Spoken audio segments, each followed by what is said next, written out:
저는 중학교 2학년 때 교회를 처음 다니기 시작을 했고요. 교회 나간 첫 여름 수련회 때 성령의 감동을 받았습니다. 너 목사 되라라는 감동을 받고 내가 목사 하겠습니다라고 소원을 했어요. 그런데 제 신앙 여정을 생각을 해보면 제가 정말 제대로 주님 만난 것은 교회 처음 나갔던 때가 아니고 그로부터 2년 뒤인 고등학교 1학년 때 부흥회에서 예수님의 십자가 설교를 듣던 날 주님을 만났어요. 목사 되기로 마음을 먹었다며요. 근데 무슨 그 이후에 주님 만난 것은 무슨 의미예요? 사람마다 좀 달라요. 처음부터 십자가를 만나는 사람이 있지만 하나님의 은혜 속에서 아직은 십자가를 만나지 않았어도 주님께서 은혜로 이끄시기도 해요. 물론 제가 십자가를 만나기 전에도 주님은 저와 함께 하셨고 저를 이끌어 주셨습니다. 지금 생각을 해보면 십자가 만나기 전에 성경책도 제가 열심히 읽었고요. 그리고 교회 생활도 나름 재미있게 잘 했습니다. 하지만 제가 정말로 진정한 신앙생활을 한 것은 그 십자가 말씀을 듣고 예수님이 나를 위해 죽으셨다라고 하는 그 사실이 문자로 끝나는 것이 아니라 내 심령 속에 믿겨졌던 그날이 제가 구원받은 날이에요. 믿겨진 겁니다. 그전에도 저는 그 사실을 알았어요. 머리로 알고 인정을 했어요. 그것도 믿음입니다. 그러나 그렇게 믿는 믿음은 마음을 변화시키지는 못해요. 성경에서 말씀하시는 온전한 믿음은 내가 믿는 믿음이 아니라 하나님이 믿게 하시는 믿겨지는 믿음입니다. 예수님이 심령 속에서 믿겨지는 것은 우리 힘으로 되는 게 아니에요. 성령께서 내 마음의 눈을 밝히셔서 그 십자가가 어떤 하나님의 사랑인지를 지식이 아니라 내 심령 속에서 알게 할 때, 마치 여기 있는 물이, 여러분 목이 타십니까? 이 물이 시원합니다. 이 물은 맹물입니다. 이 물은 여러분의 목을 시원하게 할 것입니다. 그렇게 백날 해봤자 여러분 거 아니에요. 여러분 이것이 물인 줄을 믿으십니까? 아멘 해보세요. 그거랑 한 모금 마시면 이게 진짜예요.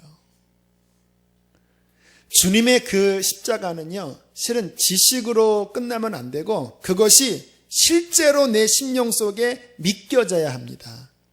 그때 거듭나는 거거든요. 고등학교 1학년 때였어요. 십자가가 그 절절한 하나님의 사랑이, 그 예수님의 나를 위한 희생이 마음속에서 믿겨지는데 견딜 수가 없는 거예요. 마음속에 견딜 수가 없는. 여러분 생각해 보세요. 하나님이 세상을 이처럼 사랑하사 독생자를 주셨으니, 이게 머리로 아는 것은 삶의 변화를 안 주지만 그게 진짜라고 믿겨지면 그 세상을 창조하신 하나님이 나 같은 자를 사랑하셔서 하나밖에 없는 외아들을 나를 위해 세상에 나를 죄에서 건지시기 위해서 내 생명과 맞바꾸도록 주셨다라고 하는 것이 마음속에 믿겨지면 변하겠습니까? 안 변하겠습니까? 안 변한 게 이상한 거죠. 안 변하는 것은 안 만난 거예요. 우리는 교회에 오래 다니면서 교회 생활에 익숙한 것이 아니라 정말 주님을 인격적으로 만나셔야 합니다. 그래야 진짜 구원받은 신앙생활을 하게 돼요. 참 많은 분들이 교회에는 오래 다니지만 복음도 다 알아요. 실은 머리에서. 그렇지만 정말 그 심령 안에 예수님을 만난 거듭남의 경험이 없어서 그저 종교적으로 교회 다니는 분이 너무너무 많아요. 너무너무 많아요. 너무 안타까워요. 왜 안타깝냐면 그러면 구원 못 받거든요. 너무 안타까워요. 구원의 확신도 없고요. 살아계신 주님으로부터 기도 응답을 받거나 살아계신 주님이 내게 말씀하시는 그 경험이 없어요. 요한복음 10장에 내 양은 내 음성을 들으며 그들은 나를 알고 나를 따른다라고 그러잖아요. 주님의 양은 주님의 음성을 알아요. 아, 지금 주님이 나한테 이렇게 인도하시는구나. 나한테 회개하라고 하시는구나. 인격적으로 아는 거예요. 그런데 거듭나지 않은 사람들은 그게 뭔지를 몰라요. 주님이 내게 뭐라고 말씀하셨다고 귀로 들리는 겁니까? 주님이 뿅 하고 나타나시는 겁니까? 뭐 목소리가 예야 하면서 뭐 사신일령처럼 울리는 겁니까? 경험이 없으니까 그냥 지식으로만 어릴 때 뭐 유년주일학교에서 그렇게 글자로 배운 거니까 이게 나를 변화시키는 힘이 안 돼요. 그러한 믿음은 은밀한 죄를 이길 수도 없고 신앙의 기쁨이라는 것도 그냥 없어요. 그냥 교회 다니는 게 억지로 나오는 것 뿐이에요. 그러면 천국 못 가요. 미국의 아이젠하워 대통령이 인종이 가까웠을 때 빌리 그레암 목사님, 세계적인 전도자를 개인적으로 불러서 이렇게 말했다고 그래요. 빌리, 나는 아직 하나님을 만날 확신이 없어요. 지금 숨을 거둔다면 나는 천국에 갈 확신이 없어요. 정말 솔직한 고백이었습니다. 미국에서는 대통령 될 때 성경책에 손을 얹고 선서를 하는 나라예요.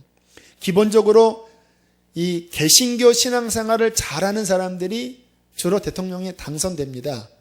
아무래도 기독교 인구가 많기 때문에 아마 아이젠하워가 그렇게 손을 얹고 선서도 하고 뭐 연설 때 뭐 하나님이 그렇게 이야기를 했었을 거예요. 그런데 왜 막상 죽을 때가 되자 왜 그렇게 두려웠을까요? 가짜였기 때문에 그래요. 진짜는 절박한 현실 앞에 진짜는 진짜로서 드러납니다. 정말 구원받은 믿음은요, 막 환난이 오고 막 어려움이 올수록 그 속에서 내가 이해치 못할 생명의 능력이 갑자기 막 살아납니다. 이거는 자기가 억지로 갖는 게 아니에요.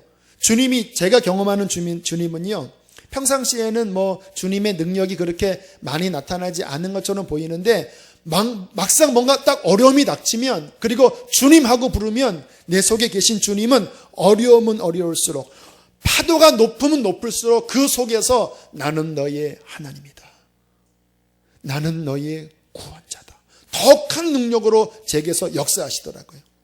그분은 제 안에 살아계시거든요. 하지만 진짜가 아니라 가짜 믿음은 이렇게 평상시에는 뭔가 믿는 것 같지만 막상 어려움이 오면 그 쭉쟁이는, 그 껍데기는 힘을 발휘할 수 없어요. 두려움을 못 이깁니다. 질병 앞에서도 두려움을 못 이기고 인생의 환난 앞에서도 못 이겨요. 왜일까요? 하나님이 안 계셔서 그런 것일까요? 아닙니다. 당신의 믿음이 가짜였기 때문에 그래요. 여러분은 교회 생활이 아닌 정말 구원받은 믿음을 가지고 계시나요? 마지막 날에 구원의 확신과 평안을 가지고 주님 앞에 가실 수 있으시겠습니까? 구원의 확신은 억지로 갖는 게 아닙니다. 구원 못 받았는데 그냥 성경 암송하면서 믿어야지, 이게 구원받은 게 아니에요. 구원의 확신은 정말 구원받으면 성령께서 그 심령 안에서 내가 하나님의 자녀인 것을 성령께서 확증하십니다. 그게 구원의 확신이에요. 그러므로 오늘은 어떻게 해야 정말 거듭나서, 무늬만 그리스도인이 아니라 정말 거듭나서 어떻게 내가 살아있는 신앙생활, 구원받은 신앙생활을 할 수 있는지 그 핵심 엑기스를 좀 나누도록 하겠습니다. 아마 오늘 다 나눌 수 없고요, 다음 주까지 연결이 될 것 같네요. 자, 우리에게 진정한 신앙이 생기려면 다음 세 가지가 확실해야 합니다. 오늘은 앞에 두 가지만 말씀을 드리려고 해요. 첫 번째, 예수님이 어떠한 분이신지 정확하게 알아야 돼요. 정확하게. 예수님에 대하여 그냥 내가 유년주일학교에서 들은 그냥 모호한 머리로 알고 있는 지식이 아니라 성경에서 말씀하시는 그 명확한 예수님에 대한 명확한 지식을 먼저 갖고 있어야 되고요. 두 번째는 그 예수님이 무슨 일을 하셨는지 정확하게 알아야 돼요. 세 번째는 다음 주에 나눌 텐데, 그 예수님이 어떠한 분이신지를 알고, 그리고 그분이 하신 일을 명확히 알면 그 다음에 이제 내가 해야 될 응답이 있습니다. 그것은 두 가지인데, 첫 번째는 회개하는 것이고, 두 번째는 그 예수님을 정말 내 마음 중심으로 받아들이고 믿는 것이에요. 앞에 있는 예수님이 누구신지도 알고 그분이 하신 일이 무엇인지도 알지만, 마지막 세 번째, 내가 정말 회개하지 않고 정말 예수님을 모셔드리지 않으면 마치 아까 제가 말씀을 드린 것처럼 그 난자 안에 정자가 들어올 수 없는 것처럼 그에게는 생명의 변화가 일어나지 않아요. 그냥 지식으로 끝나요. 그러나 이 세 번째를 진정으로 할 때에 비로소 주님의 말씀, 생명의 말씀이 내 영혼 안에 들어오면서 그 생명의 말씀은 나로 하여금 구원에 이르게 만들어 주시는 겁니다. 그 부분은 다음 주에 나누도록 하고요. 자, 오늘은 첫 번째와 두 번째, 예수님이 어떠한 분이신지, 두 번째는 그 예수님이 무슨 일을 하셨는지를 함께 성경의 핵심적인 부분만 나누겠습니다. 자, 예수님은 어떠한 분이실까요? 첫 번째, 예수님은 따라하겠습니다. 예수님은 우리를 구원하기 위해 하나님이 보내주신 그 구원자이다. 그 구원자. 성경에 보면 하나님께서 우리를 구원하기 위하여 메시아를 보내주시겠다고 하는 약속이 굉장히 많이 나옵니다. 구약 성경에 창세기부터 말라기까지 그 성경의 모든 표지판은 뭐냐면 다 메시아가 올 거다, 메시아가 올 거다, 메시아가 올 거다. 성경의 여러 선지자들을 통하여 메시아는 동정녀에게서 탄생할 것이고, 그는 다윗의 후손일 것이고, 그는 고난을 많이 받을 것이고, 그는 3일 만에 부활할 것이고 하는 그 예수님의 인생에 대한 그 다각도의 모습들을 다양한 선지자와 성경 기자의 각자 받은 영감과 그가 경험한 그 쪼가리들이 구약 성경에 한 300개 이상 그렇게 예언되어 있습니다. 성경을 좀 하나 찾아보겠습니다. 자, 구약에서 유대인들이 제일 존경하는 인물 가운데 하나가 모세입니다. 신명기 18장으로 넘어가겠습니다. 신명기 18장. 모세는 믿지 않는 사람들도 그의 리더십을 굉장히 높이 사는 역사상 위인 가운데 한 명이죠. 자, 그 모세가 신명기 인생을 마감하기 바로 전에 무슨 예언을 했는가? 18장 15절을 함께 읽겠습니다. 시작. 내 하나님 여호와께서 너희 가운데 내 형제 중에서 너를 위하여 나와 같은 선지자 하나를 일으키시리니 너희는 그의 말을 들을지니라. 수천 년 전이에요. 모세가 율법을 세웠습니다. 십계명과 또 그 외에 세부 조항인 중요한 구약의 뼈대가 되는 율법을 세웠어요. 하지만 그 율법으로는 사람이 구원받을 수 없는 것을 알아요. 그가 죽기 전에 이렇게 예언한 겁니다. 때가 되면 너희 중에서 나같이 하나님의 말씀을 증거하는 선지자, 하나님의 종을 친히 세우실 것인데 너희는 내가 하는 말을 들어서 구원받는 것이 아니라 그의 말을 들어야 구원받는다. 예수님에 대한 말씀이죠. 자, 시편으로 넘어갑니다. 시편 40편 7절 말씀을 함께 보겠습니다. 시편 40편. 이 시편에 예수님에 대한 예언이 굉장히 많이 나와요. 그 중에 한 군데만 살펴봅니다. 시편 40편 7절 함께 읽겠습니다. 시작. 그때에 내가 말하기를 내가 왔나이다. 나를 가리켜 기록된 것이 두루마리 책에 있나이다. 주님의 모습이 내가 왔습니다. 성경에 이 두루마리 책에 나를 향하여 기록된 대로 내가 그 말씀을 이루려고 내가 왔나이다. 그렇게 주님이 그 말씀을 이루시기 위해서 오신 것을 구약에 예언하고 있어요. 자, 마지막 한 군데만 더 살펴볼 텐데요. 그 구약에 나와 있는 예수님에 대한 수많은 예언들이 이렇게 좀 단편적이에요. 주로 이러한 면들을 예언하셨거든요. 하지만 성경의 이 부분은, 제가 지금 말씀드릴 이 부분은 단편적인 게 아니라 예수님의 모습에 대하여 너무나 리얼하게, 너무나 생생하게, 예수님 탄생하기 650년 전에 너무나 마치 영화 보듯이 주님을 정확하게 예언한 성경이 있습니다. 이사야 53장입니다. 구약성경 1033쪽 이사야 53장 우리 4절부터 함께 보기를 원하는데요. 이 말씀은 고난받는 종이라고 하는 제목의 말씀이에요. 저는 유대인들이 지금 대다수 예수님을 거부하고 있거든요. 근데 왜 그들이 거부하는지 이해가 안 가요. 이 이사야 53장만 그들이 눈을 열어서 받아들이면 유대인들은 예수님을 믿을 수밖에 없어요. 너무나 정확하거든요.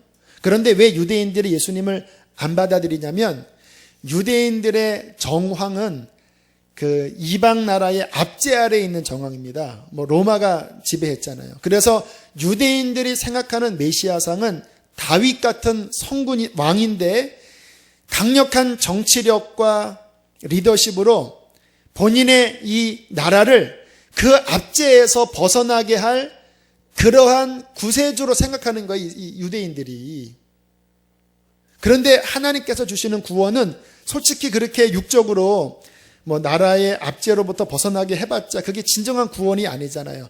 하나님께서 말씀하시는 구원은 죄에서 구원해서 영혼을 자유케 하는 거거든요. 그래서 그 아들이 십자가를 짐으로써 인간의 죄와 허물을 용서해서 영적으로 진정으로 구원하는 것이 하나님의 계획이에요. 그 내용이 바로 이사야 53장에 나와 있거든요. 근데 유대인들은, 그러니까 사람들이 가만히 보면 자기가 믿고 싶은 대로 믿으려고 하니까 믿음이 안 생기는 거예요. 진정한 믿음은 하나님의 말씀이 뭐라고 했나를 정확하게 보고 말씀을 믿어야지, 내가 믿고 싶은 대로 믿기 시작하면요 왜곡이 돼버립니다. 자, 이사야 53장에 예수님에 대하여 650년 전, 예수님 탄생 650년 전에 뭐라고 예언하고 있는가? 자, 4절부터 자, 천천히 또박또박 읽을까요? 4절 시작. 그는 실로 우리의 질고를 지고 우리의 슬픔을 당하였거늘 우리는 생각하기를 그는 징벌을 받아 하나님께 맞으며 고난을 당한다 하였노라. 그가 찔림은 우리의 허물 때문이요 그가 상함은 우리의 죄악 때문이라. 그가 징계를 받음으로 우리는 평화를 누리고 그가 채찍에 맞음으로 우리는 나음을 받았도다. 우리는 다 양 같아서 그릇 행하여 각기 제 길로 갔거늘 여호와께서는 우리 모두의 죄악을 그에게 담당시키셨도다. 그가 곤욕을 당하여 괴로울 때에도 그의 입을 열지 아니하였으며 마치 도수장으로 끌려가는 어린 양과 털 깎는 자 앞에서 잠잠한 양같이 그의 입을 열지 아니하였도다. 그는 곤욕과 신문을 당하고 끌려갔으나 그 세대 중에 누가 생각하기를 그가 살아있는 자들의 땅에서 끊어짐은 마땅히 형벌받을 내 백성의 허물 때문이라 하였으리요. 그는 강포를 행하지 아니하였고 그의 입에 거짓이 없었으나 그의 무덤이 악인들과 함께 있었으며 그가 죽은 후에 부자와 함께 있었도다. 너무나 정확하게 예수님에 대해서 묘사를 하고 있어요. 기가 막힌 거예요. 예수님의 사역의 가장 핵심을 우리에게 보여주고 있습니다. 그가 찔리고 채찍에 맞고 상하고 그 이유가 무엇인지 아느냐. 사람들은 저 사람이 왜 저렇게 고통당하나, 무슨 죄가 많나, 마땅히 형벌받을 내 백성의 죄와 허물 때문에 저가 고난당하는 것을 사람들은 알지 못하는구나. 여호와의 전하는 것을 누가 믿었느냐. 예수님의 마지막 죽으심 이후에 예수님께서 부자의 묘실에 들어가셨죠. 아리마대 요셉이 예수님의 시신을 받아다가 부자의 묘실에 넣었잖아요. 그 부자의 묘실까지 정확하게 650년 전에 예언을 하신 거예요. 이 외에도 수백 가지가 넘는 예언이 있거든요. 그런데 구약에 나와 있는 그 모든 예언이 성취된 분이 누구시냐? 바로 2000년 전에 유대 베들레헴에서 마국간에서 태어나신 그 예수 그리스도가 바로 성경에서 말씀하신 하나님이 보내고자 하시는 그 메시아라는 거예요. 왜 제가 이 부분을 강조하냐면 이단들이 자꾸 말씀을 꼬아서 다른 예수, 다른 인간 교주를 그렇게 메시아로 둔갑시키는 이 미혹이 너무나 많아요. 또는 어떤 사람들은 예수님이 정말 세상에 계셨나? 그렇게 예수님의 존재 자체를 부정하는 사람도 있어요.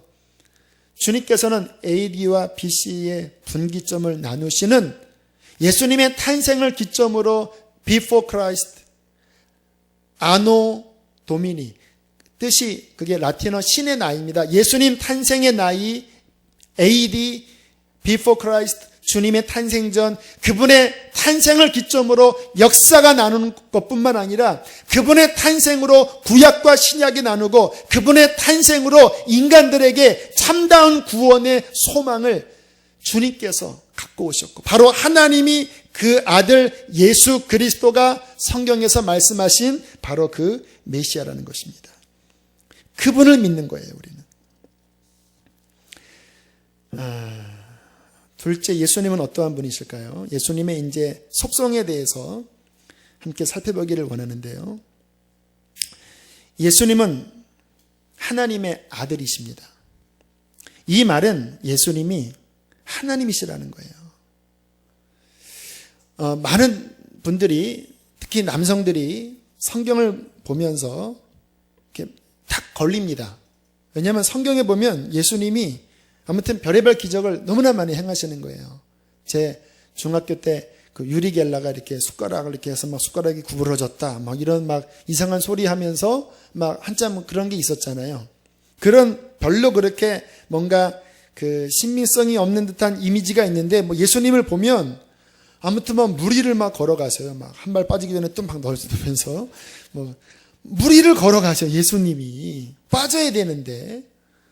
그리고 물고기 2마리와 보리떡 5개로 남자만 5,000명, 여자는 또 5,000명이겠죠. 여자가 보통 많습니다. 이 교인도 여자가 많기 때문에 거기 애들까지 하면 수만 명이 그걸로 먹여요. 그러니까 어떤 분은 얘기하기를 그게 고래였다, 고래. 그 말이 안 되는 게 어린아이가 고래를 도시락에 싸서 갖고 오면 또 말이 안 되잖아요. 그러니까 못 믿을 게 너무 투성이에요. 그리고 물이 변하여 포도주가 됐다고. 이게 뭔가 아무튼 과학적인 상식으로 이게 주님의 말씀이 황당무계처럼 보여져요. 여러분, 예수님이 인간이면, 단순한 인간이면 성경에 나와 있는 그 모든 기적들은 믿지 못할 일입니다. 그러나 생각해 보세요. 만약에 예수님이 세상 만물의 법칙과 그 모든 것을 창조하신 창조주라면 그분께서는 그 창조의 질서와 법칙을 초월해서 모든 것을 행하실 수 있으십니다. 성경의 기적을 표적이라고, 사인이라고 표현합니다. 사인은 뭔지 아세요? 그 기적을 통해서 기적이 핵심이 아니라 뭔가를 표시한다라는 거예요. 주님께서 물을 포도주로 바꾸시면서 그 사인은 뭐냐면 예수님이 바로 하나님의 아들이시라는 것을 드러내시는 사인이라는 거예요. 성경의 기적이 못 믿을 이유가 아니라 오히려 예수님이 하나님의 아들이라는 것을 뒷받침하는 강력한 증거예요. 성경은 그 기적을 통해서 이는 하나님의 아들이다. 우주 만물을 그 능력으로 붙잡고 계시는, 태초의 말씀으로 천지를 창조하신 창조주가 바로 이 땅에 2000년 전에 육신의 몸을 입고 오신 바로 그 예수다. 얼마나 신기합니다. 모든 만물을 창조하시고 능력으로 붙잡으시는 그분이 피조물의 몸을 입고 이 땅에 오셔서 풍랑을 잠잠케 하시고 그 창조의 능력으로 오병이의 기적을 행하시고, 이 놀라운 거죠. 예수님은 하나님이세요. 그런데 그분은 하나님으로서만이 아니라 완전한 인간이 되셨습니다. 그래서 주님께서 하도 본인이 기적을 많이 행하니까 사람들이 신으로만 볼까봐 계속 본인을 가리켜 인자라고 했습니다. Son of man. 나는 인자다. 일부러 강조하셨습니다. 나는 인자다. 나는 인자다. 그러면서 그분이 나타나시는 표적은 하나님으로서의 표적이에요. 그런데 그분은 끊임없이 나는 사람의 아들이다. 사람의 아들이다. 예수님은 하나님이시자 인간이십니다. 그것이 예수님의 속성의 가장 독특함이에요. 하나님이면 하나님이고 인간이면 인간이지, 하나님이면서 인간이라는 이 오묘한 말은 도대체 무슨 의미입니까? 성경에도 이 부분을 명확하게 말씀을 하십니다. 빌립보서 2장 6절부터 8절에 보면 그는 근본 하나님의 본체시나 하나님과 동등됨을 취할 것으로 여기지 아니하시고 오히려 자기를 비워, 하나님으로서의 그것을 비워 종의 형체를 가지사 사람들과 같이 되셨고 사람의 모양으로 나타나사 자기를 낮추시고 죽기까지 복종하셨으니 곧 십자가에 죽으시므라.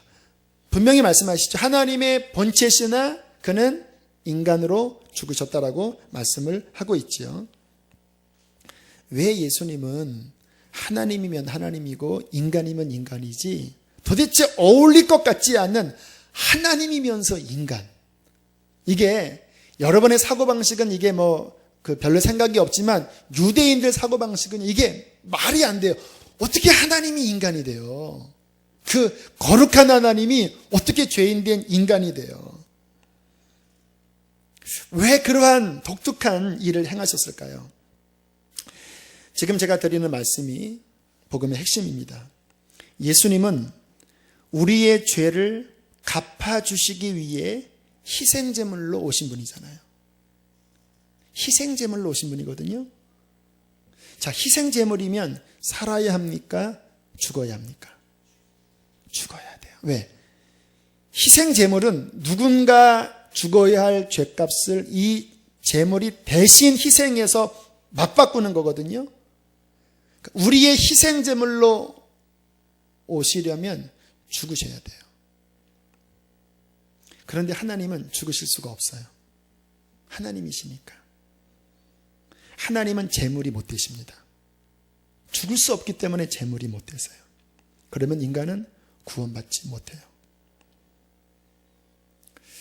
또 하나님이 아니고 그냥 완전한 인간이면 우리 구원 못해요.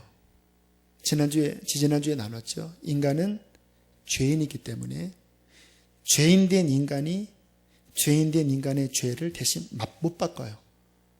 네가 다 그게 그건데 내가 너희의 죄를 위해서 내가 희생제물로 너희의 죄를 다 짊어지겠다. 그렇게 말할 자가 죄송합니다. 부처님도 그런 말씀 못하세요. 공자님도 못하세요. 소크라테스도 못해요. 왜? 인간은 인간이기 때문에. 자, 이것이 실은 딜레마였습니다. 인간의 딜레마였어요. 본인의 죄가 뭔지는 알겠는데 무엇이 선인지를 알겠는데 그 선으로 건너가자고 하자니 본인 안에 있는 이 죄의 한계를 못 벗어나요. 그러니까 이러한 법도 만들고 이러한 경전도 만들고 하면서 해탈을 하려고 하고 때로는 뭔가 업적을 쌓으면서 인간이 뭔가 이 죄로부터 벗어나려고 몸부림을 치지만 인간 스스로 갖고 있는 이 죄라는 한계 속에서 선을 아는 것은 있지만 그 선을 온전히 행할 수 있는 힘이 없기에 인간들이 신음하는 거예요. 그래서 구약에는 하나님이 임시방편으로 희생제도를 임시방편으로 소와 양과 염소의 그 제사법을 통해서 임시로 나가도록 허락하셨지만 여러분이 구약을 아시는 것처럼 그게 사람의 죄를 못 씻기 때문에 결국은 계속 인간은 실패하잖아요. 이게 인간의 딜레마입니다. 사탄은 쾌재예요. 하나님께서 만드신 인간을, 그 존귀한 인간을 내가 죄로 말미암아 내 수하로 끌어들여서 죄와 사망 권세로 이제 내 백성이 되게 했는데 이 인간을 누가 끄집어낼 것이냐? 본인이 스스로 죄를 졌기 때문에 본인이 죄값을 받아야 되죠. 하나님도 분명 율법에 죄를 범하면 죽으리라고 했으니까 너는 네가 스스로 죄를 져서 너는 망하는 건데 인간 중에서 다 타락했으니까 누가 건져내냐? 하나님이 건져낸다고. 하나님도 의로우신 분이기 때문에요. 인간이 스스로 범죄한 것에 대해서 의로우신 재판관이신 하나님이 그냥 못 빼내세요. 아십니까 여러분? 만약에 그냥 빼내려고 하면 공정하신 하나님, 당신은 저스티스 하신 분인데 지금 당신이 말하기를 죄를 범하면 정령 죽으리라 했는데 얘가 이 죄를 범해서 당신의 말대로 정령 죽으리라고 했는데 당신 그냥 뺏어가는 것은 당신 이거 뭔가 공정한 분이 아니네요. 하나님은 그 말 못 견디세요. 그분은 공정하십니다. 본인이 말했으면 인간이 그 죄의 대가대로 죽으리라 했으면 죽는 거예요. 그러니까 이게 이제 인간이 어떻게 나올 도리가 없이 사탄이 그냥 쾌재를 부른 거죠. 그런데 하나님의 지혜와 사랑이 예수 그리스도 그분 안에 나타나셨습니다. 지금 제가 들은 이 말씀. 하나님이신 그분이 인간이 되셔서 인간의 죄를 위하여 흠없는 자신이 죽을 수가 있고 자신을 통하여 인간의 모든 죄를 스스로 희생으로 다 갚아서 인간을 끄집어낼 수 있는 이 기가 막힌 지혜가 단순하신 것 같죠? 이 말씀이. 성경은요, 예수님 안에 담겨져 있는 이 하나님이자 인간이신 이분이 십자가를 지셨다는 이 사실은요, 만세전에 감추어진 비밀이고 선지자도 보기를 원하고 천사들도 보기 원하고 그것이 2000년 전에 골고다의 십자가에서 드러났을 때 천하만물이 그 하나님의 지혜와 사랑 앞에 경배하는 지혜 중에 지혜라고 말씀하세요. 사탄이 설마 그렇게 할 줄은 몰랐어요. 하나님이 어떻게 인간이 되겠다고 하는 그거는 지혜뿐만 아니라 희생이 들어가야 되잖아요. 그냥 지혜로 풀어나가는 게 아니라 하나님이신 그분이 그의 아들이 인간이 되셔서 죽을 거라고 한다면 그거는 희생이잖아요. 그 사랑과 희생과 지혜가 예수 그리스도 안에 지배하게 되어서 그가 십자가에 지셨을 때 사탄이 그냥 기절했을 거예요. 그 놀라우신 복음 때문에 저와 여러분이 사단의 압제에서 벗어났습니다. 저와 여러분이 감히 하나님 아버지 앞에 나갈 수 있는 구원의 길을 얻게 된 것입니다. 예수 그리스도, 하나님이자 인간이신 그분, 우리를 사랑하셔서 이 땅에 오신 그분. 고린도후서 5장 말씀을 함께 보실까요? 고린도후서 5장. 하나님의 마음이 이 안에 나와 있습니다. 고린도후서 5장 19절.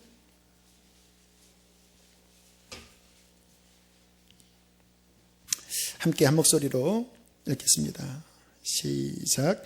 하나님께서 그리스도 안에 계시사 세상을 자기와 화목하게 하시며 그들의 죄를 그들에게 돌리지 아니하시고 화목하게 하는 말씀을 우리에게 부탁하셨느니라. 한 절 넘어가서 21절 시작. 하나님이 죄를 알지도 못하신 이를 우리를 대신하여 죄를 삼으신 것은 우리로 하여금 그 안에서 하나님의 의가 되게 하려 하심이라. 하나님이 막 우리와 화목하고 싶으신 거예요. 하나님께서 그리스도 안에서 우리에게 손을 내미신 거예요. 나는 너희와 화목하고 싶고 너희의 죄를 너희에게 돌리고 싶지 않다. 죄를 알지도 못한 하나님의 아들이 인간이 되셔서 우리를 대신하여 죄가 되셨다고 해요. 주님이 십자가에서 죄가 되신 거예요. 죄덩어리가 되신 거예요. 죄덩어리가. 그 십자가에서 하나님의 아들은 하나님의 아들이 아니라 죄덩어리입니다. 거룩하신 하나님은 죄를 보면 심판하세요. 하나님의 성품이 거룩하심이에요. 거룩한 것은요, 죄를 그냥 놔둘 수가 없어요. 그냥 심판입니다. 그런데 그 사랑하는 아들을 십자가에서 우리를 대신하여 죄덩어리로 삼으시고, 그리고 하나님의 공정한 그 공의가 그 아들을 인간의 죄로 맞바꿔서 심판하셔서 그 아들과 끊어지고 그 아들이 죽으셨을 때에 성경은 뭐라고 말씀하십니까? 우리로 하여금 이제 그리스도 안에서 하나님의 뭐가 된다고요? 21절에 의는 뭐냐면 하나님과 서로 교통할 수 있는 자격이 주어진다라는 거예요. 죄가 없는 자, 죄가 없이 하나님의 거룩한 백성이 되는 의가 되는데 우리 의인이 아니잖아요. 그런데 우리의 죄가 예수께로 십자가에서 넘어가 버리고 주님의 의로움이 우리에게로 전가되어져서 그리스도 안에서 우리가 하나님의 의가 되어 하나님과 화목할 수 있는 법적 근거가 십자가에서 완결된 거예요. 사탄이 손가락질 못해요. 아까 그랬잖아요. 당신 의로우신 분이 저스티스한 분이 인간의 죄를 당신은 그냥 용서하지 못하잖아요. 하나님께서 그러시는 거예요. 그래 나는 그냥 용서한 것이 아니라 그 죄가 나의 아들 안에서 나의 공의가 충족이 됐다. 그러니까 사탄이 할 말이 없는 거예요. 그리고 우리는 그리스도 안에서 하나님의 의가 되어서 주님 앞에 나갈 수 있는데 성경은 뭐라고 말씀하시냐면 19절에 하나님께서 세상이 자기와 화목하기를 원하셔서 손을 내밀고 계시다라는 거예요. 얼마나 우리와 만나기를 원하시는지 그리스도 안에서 화목하기를 원하셔서 손을 내미시는 이 하나님의 사랑, 십자가. 몇 년 전에 저의 큰 아이, 오래전이네요 벌써, 10년 전쯤에 그때 시온이가 100일 갓 지났을 때 그 아이와 함께 이제 기도원에 가게 되었습니다. 근데 그 기도원에서 그 예수님이 이제 십자가에 달려서 이렇게 막 못 박히시는 그 장면의 비디오, 지금 그 순한 그 영화가 아니고 전에 나온 버전의 영화인데 그거를 이제 한 3분짜리 그 동영상으로 이렇게 상영을 했었습니다. 근데 막 예수님이 막 손에 못 박히고 막 비명을 지르시면서 막 얼굴을 찡그리시고 막 이렇게 괴로워하시는 예수님의 얼굴 위로 우리 100일 된 큰아이의 그 생글생글 웃는 얼굴이 자꾸 이렇게 겹쳐지는 거예요. 너무 막 괴롭더라고요. 막 주님은 막 괴로워하시는데 큰아이가 이렇게 웃으면서 그 위로 막 왔다 갔다 이렇게 하는 거예요.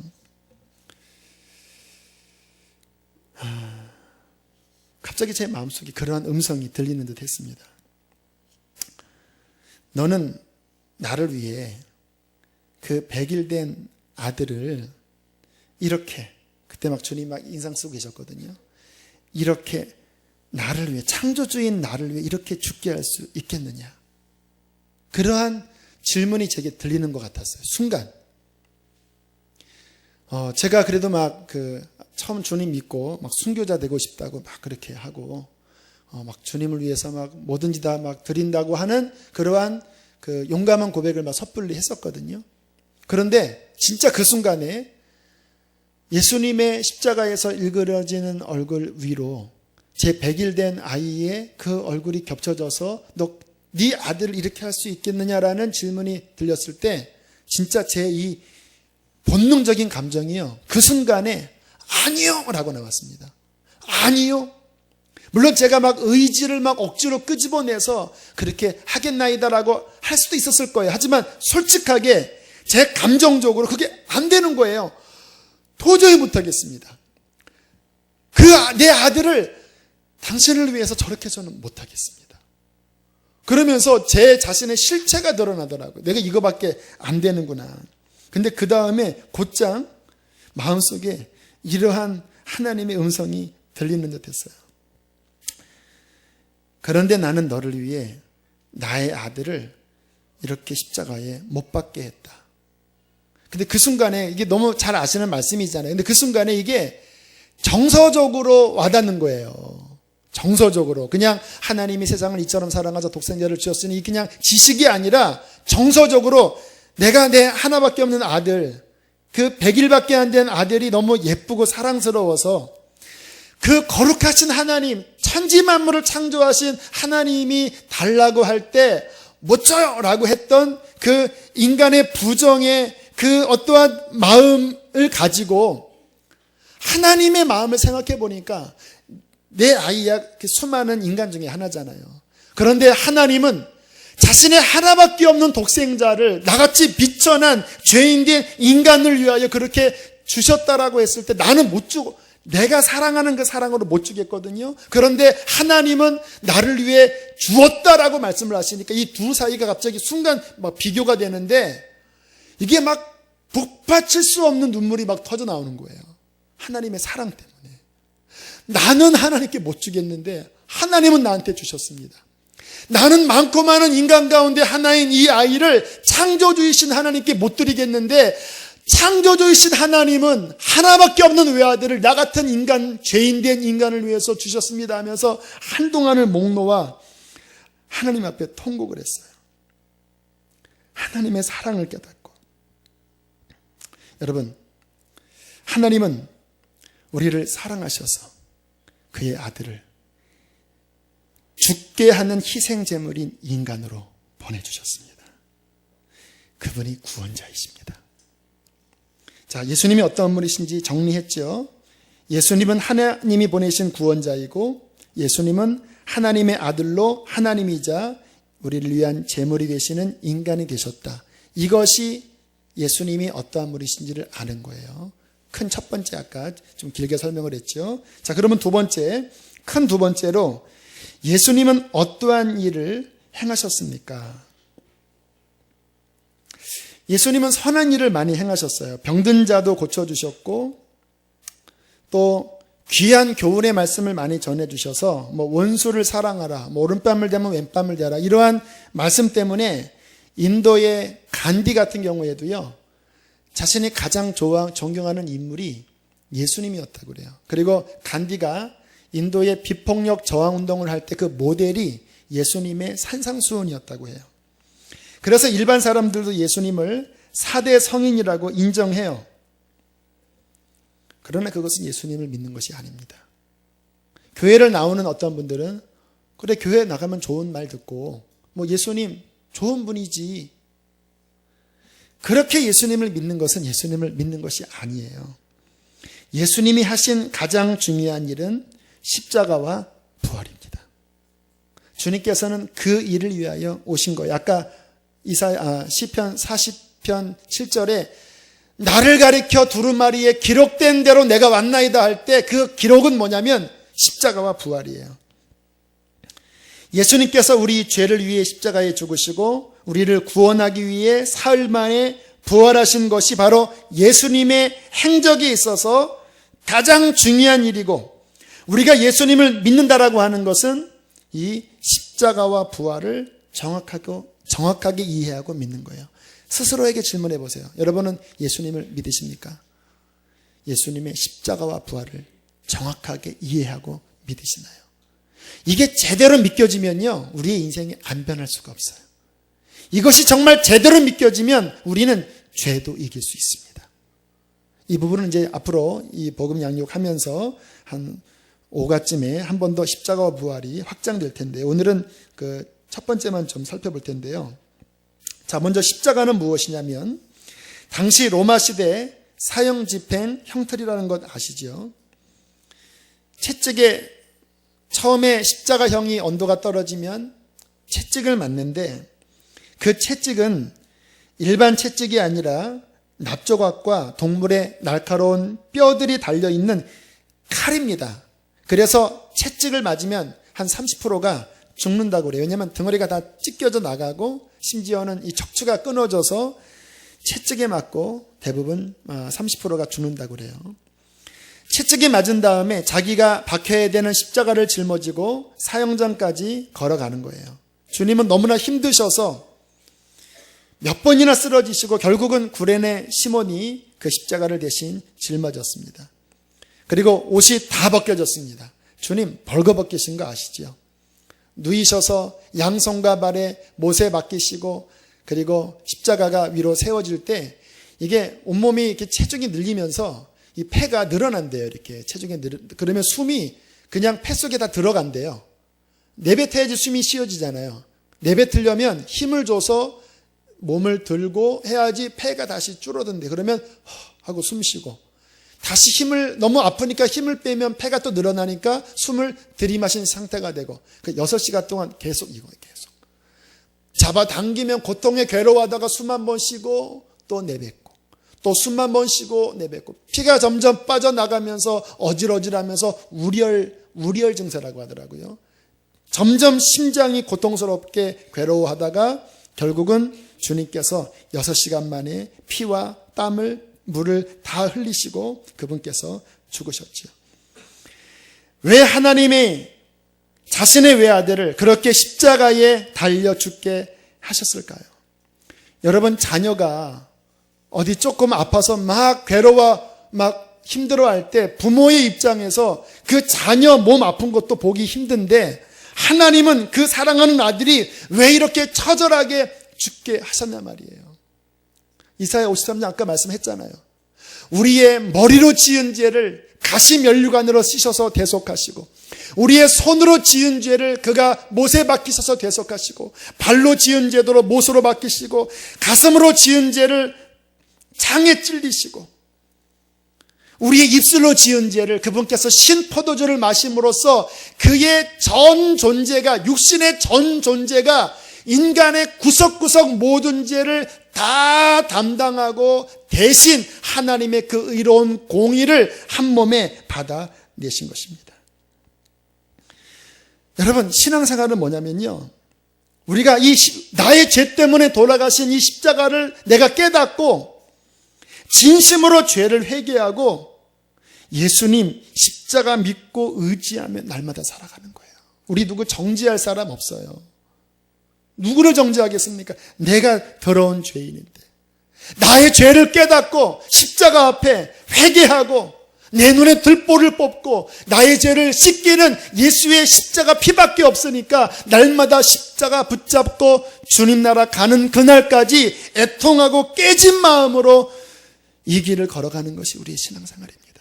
인천 방주교회 박보영 목사님이 처음 회심하던 날 하나님이 살아계시다라는 것을 깨닫고 그렇게 막 우시면서 막 너무 막 이게 회개가 막 깊어지니까 막 구토까지 하셨대요. 속에 있는 것들을 다 쏟아내고 그렇게 교회를 욕하셨고요.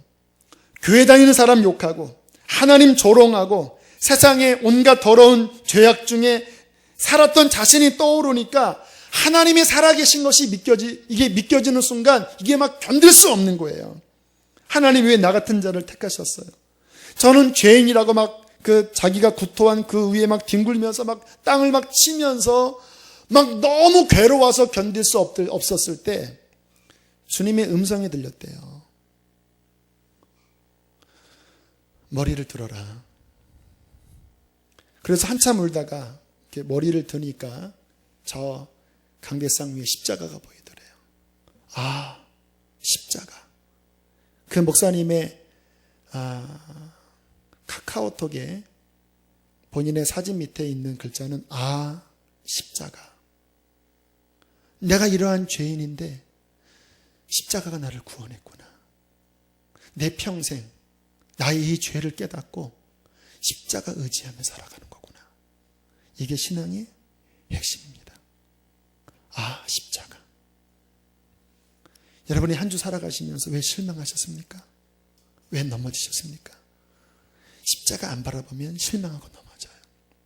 나 같은 죄인을 위하여 그분께서 저렇게 죽으신 그 십자가를 볼 때 그 십자가에는 우리의 소망이 있고 우리의 구원이 있습니다.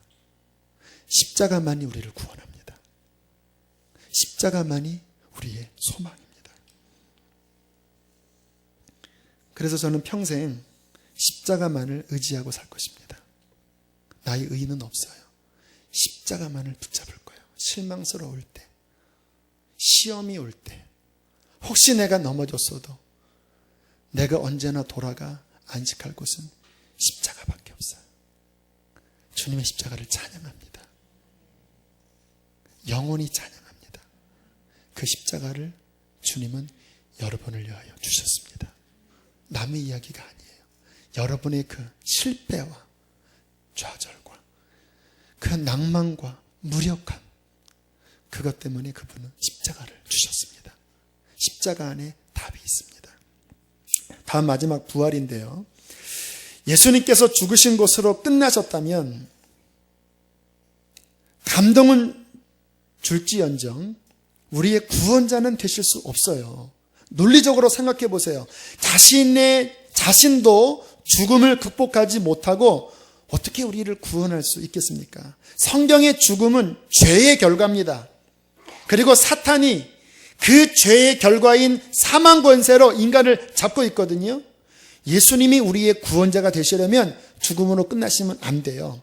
반드시 죽음을 이기시고 부활하셔서 죄와 사망과 사탄의 권세를 이기셔야 합니다. 고린도전서 15장 20절, 그러나 이제 그리스도께서 죽은 자 가운데서 다시 살아나사 잠자는 자들의 첫 열매가 되셨도다. 예수께서 부활하셨습니다. 부활은 이겼다라는 말이에요. 그냥 한 분의 소생의 이야기가 아니에요. 예수님 한 분의 소생의 이야기라면 부활은 큰 가치는 없어요.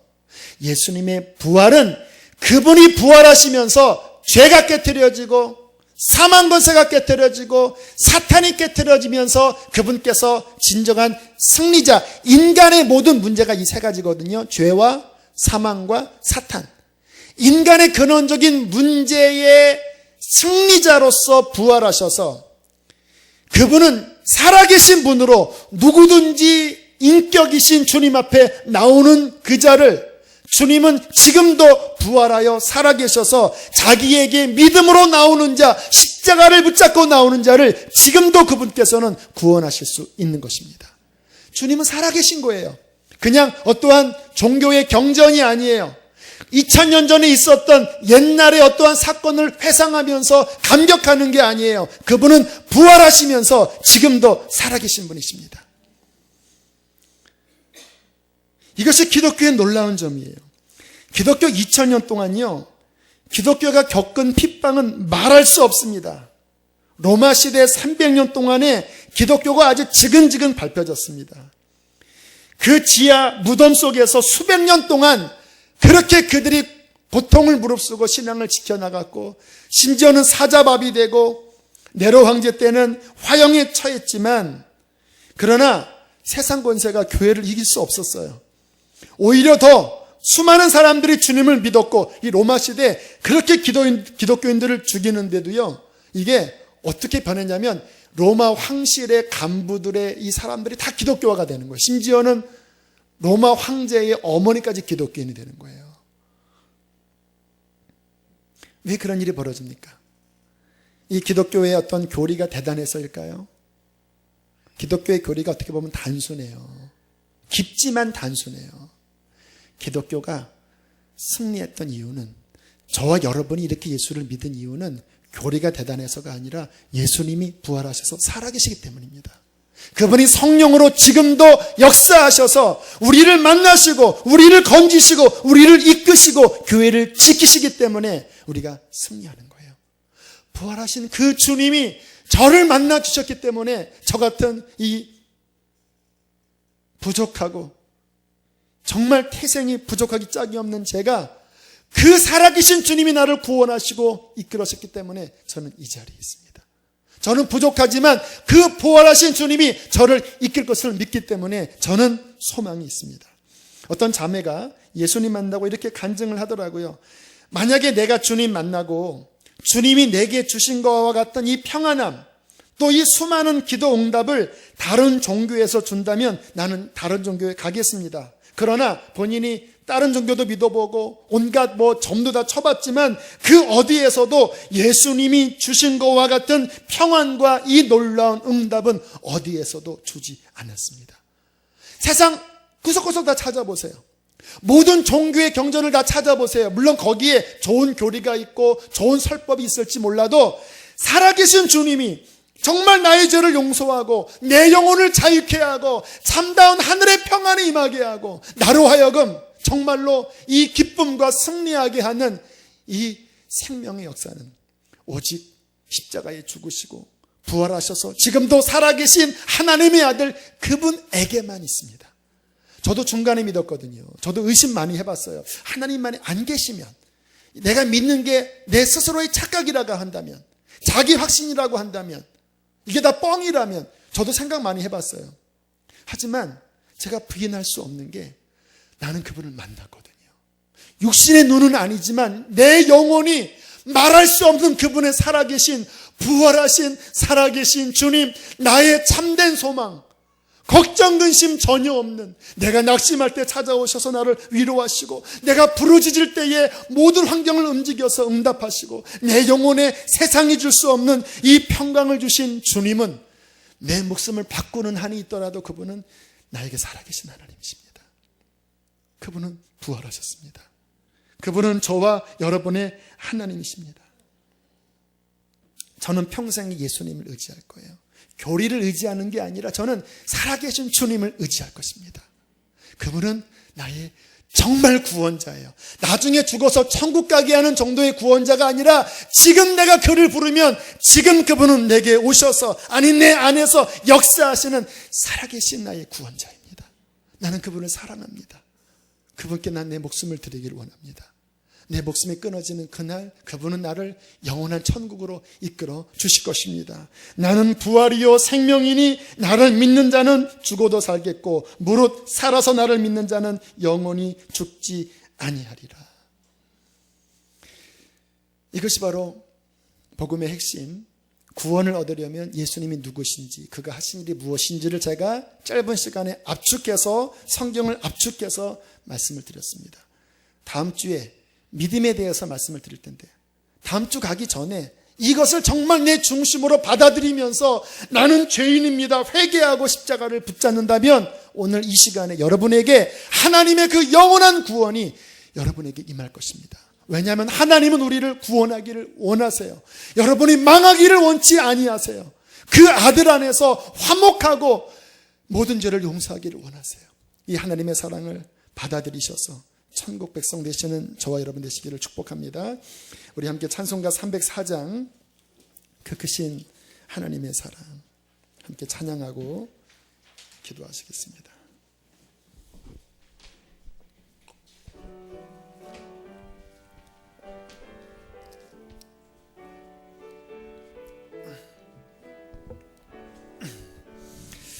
그 크신 하나님의 사랑 말로 다 형용 못하네.